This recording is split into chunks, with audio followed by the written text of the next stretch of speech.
нежные и мягкие. Помещаем в чашу 2 яйца, 3 чайные ложки соли и взбиваем с помощью миксера в течение 5-6 минут. Яйца взбиты, добавляем сгущенное молоко, 1 банку, 380 граммов. Перемешаю с помощью миксера.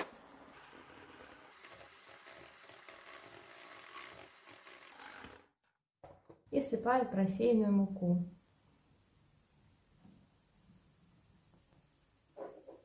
200 граммов и разрыхлитель 10 граммов.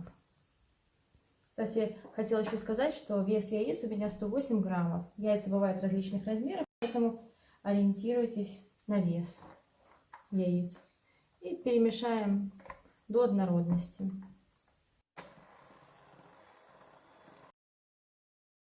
Долго вымешивать не нужно. Тесто стало однородным и останавливаемся.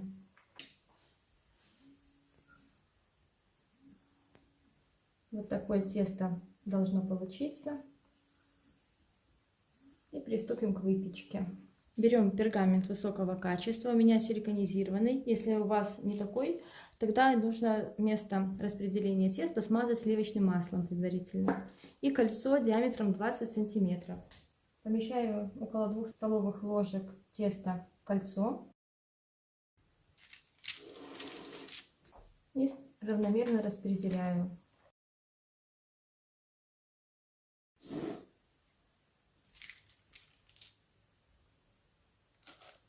И второй круг точно так же.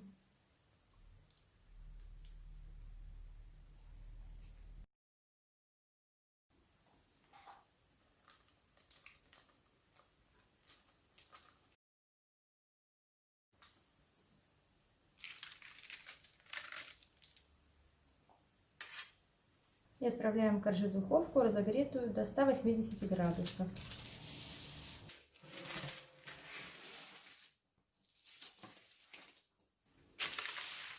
Выпекаем коржи до готовности. У меня они выпекались около 8 минут. Вам может понадобиться чуть больше или чуть меньше времени. Все будет зависеть от особенностей вашей духовки.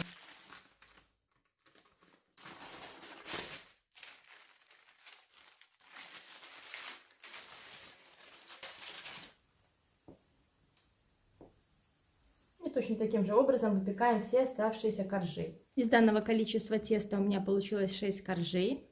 Теперь беру кольцо, слегка сдвигаю его, чуть-чуть меньше, чем 20 сантиметров. И обрезаю по форме все коржи, чтобы у них были более ровные края. Вот такие коржи получаются, они очень нежные, мягкие, очень хорошо впитывают крем.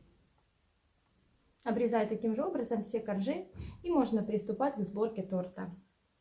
Если вы хотите хранить коржи, то обязательно переложить коржи пергаментом необходимо, потому что во время хранения коржи могут слипнуться из-за верхнего липкого слоя.